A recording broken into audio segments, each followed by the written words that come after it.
Hello guys, so today we'll be studying Kirchhoff's laws. Kirchhoff's first law is the Kirchhoff's current law KCL, and Kirchhoff's second law is KVL, also known as the voltage law. इसका मकसद क्या होता है? It is used to determine the value of current in electrical circuits, especially those electrical circuits जिसमें multiple batteries involved हों. Kirchhoff का current law क्या state करता है? That current arriving at any node और junction is equal to the current leaving it, और इसकी basis है on the principle of the conservation of charge. सही है. तो अगर आप मेरा डायग्राम नोट करें ऑन द राइट, तो मेरे पास एक नोड ये है और एक ये है. सही है. यहाँ पे करंट आ रहा है I1, और इस तरफ से अगर आप नोट करें तो करंट आ रहा है I2. अब ये करंट जब यहाँ पे आके मर्ज होंगे तो the current arriving at this node, that is I1 plus I2 should be equal to the current leaving it, that is I3. तो ये हमारी पहली इक्वेशन बन जाती है, that is I1 plus I2 is equals to I3. अब KVL क्या कहता है? Kirchhoff's voltage law. ये कहता है कि the sum of voltages in a closed loop is zero and the basis of this law is on the principle of conservation of energy. तो इसमें हमने 4 मेन पॉइंट्स जो जहन में रखने होते हैं जब हम KVL अप्लाई करते हैं. सबसे पहले आप अपने दिमाग में यूं अज्यूम करें that you are moving inside a close circuit और a close loop, and if you see the negative terminal of the battery first, यानी आप मूव कर रहे हैं और आपके सामने negative terminal of the battery पहले आएगा, फिर पॉजिटिव टर्मिनल आएगा, तो you write this voltage down as a positive value. यानी जो वोल्टेज ऑफ बैटरी है उसको विद अ पॉजिटिव साइन लिख देंगे. If instead you see the positive terminal first, यानी आप किसी सर्किट में मूव कर रहे हैं, क्लोज लूप में मूव कर रहे हैं, और आपको पहले जो है बैटरी का पॉजिटिव टर्मिनल नज़र आता है और उसके बाद नेगेटिव टर्मिनल नज़र आता है, then you will write down this voltage along with the negative sign. फ़र्ज़ करें कि हमारी बैटरी है, इसका जो वोल्टेज है इट इज़ V. अगर हम इसमें U मूव कर रहे हैं टू द लेफ़्ट, सही है, तो हम इसको लिख लेंगे. हम नेगेटिव टर्मिनल को पहले देखेंगे, तो हम इस वोल्टेज को लिख लेंगे एज पॉजिटिव V. और अगर हम इस तरफ मूव कर रहे हैं तो हमें पॉजिटिव टर्मिनल पहले नज़र आएगा, इसलिए हम इसको लिख देंगे एज अ नेगेटिव V. सही है. फिर बाकी दो पॉइंट्स हैं रेजिस्टर से related. If you come across a resistor then consider the following 2 points.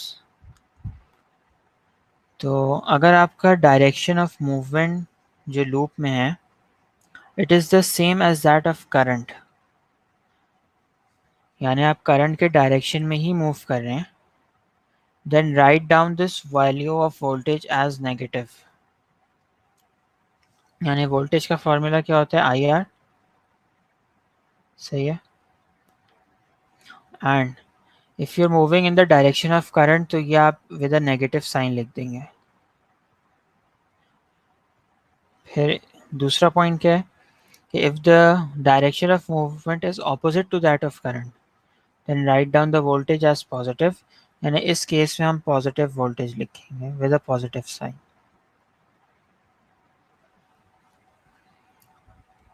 फिर ये पॉइंट बहुत इंपॉर्टेंट है.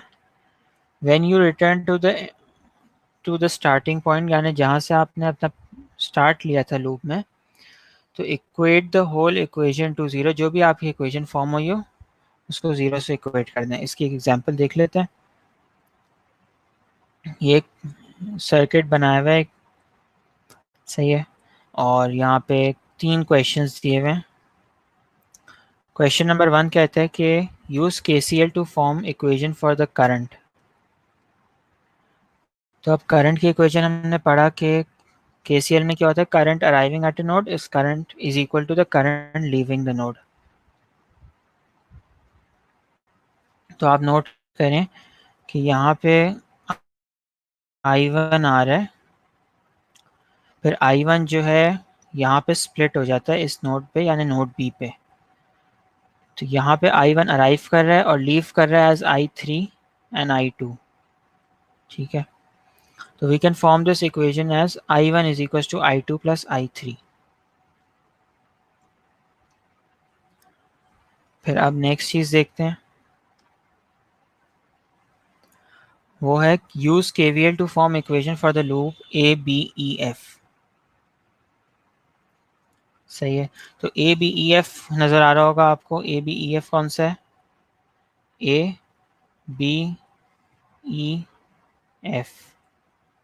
सही है, यानी आपने इसके अंदर मूव करना है। तो हमने पढ़ा कि हम अगर यहाँ से A से अगर मूव करना शुरू करें तो हमें रजिस्टर नज़र आएगा। तो हम इसकी वैल्यू लिख लेंगे एज I1 R1। सही है, और नेगेटिव या पॉजिटिव कैसे डिटरमिन होगा? ये इस तरह होगा कि करंट का डायरेक्शन देखेंगे।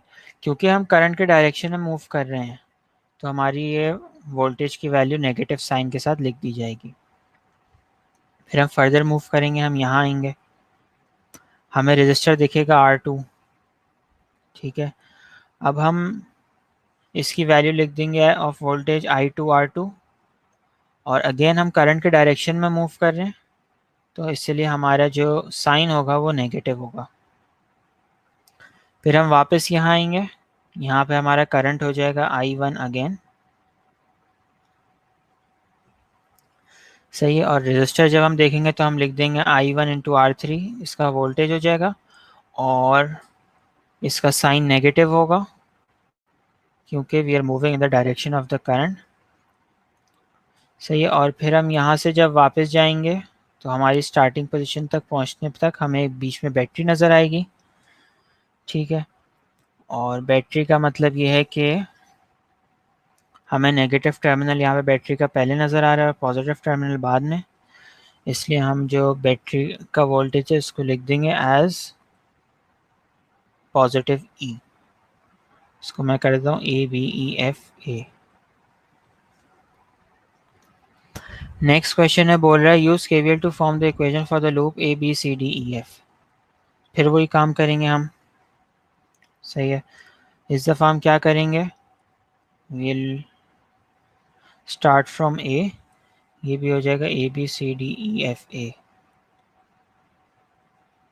विल स्टार्ट फ्रॉम A, हमें रजिस्टर नज़र आएगा।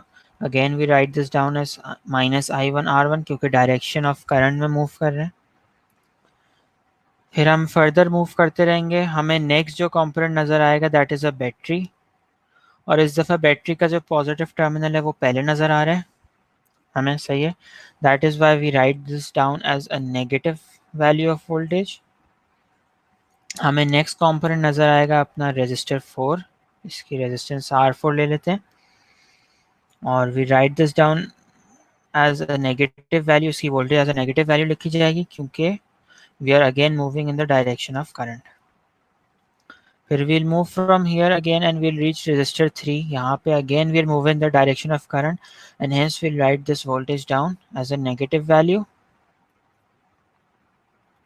ठीक है, और इसके बाद जो है हम यहाँ पे पहुँच गए, और यहाँ पे जो है हम वापस जब A पे जाएंगे तो अगेन we'll see के यहाँ पे जो बैटरी है उसमें हमें नज़र आ रहा है कि जो नेगेटिव टर्मिनल है वो हमें पहले नज़र आ रहा है। तो लिहाजा हम नेगेटिव टर्मिनल की वैल्यू, नेगेटिव टर्मिनल पहले नज़र आने की वजह से हम इस बैटरी का voltage as a positive value लिख देंगे, दैट इज़ E। और जब हमारी इक्वेशन पूरी हो गई, हम उस A पे वापस पहुंच गए, तो हम इस पूरी इक्वेशन को इक्वेट कर देंगे विद 0।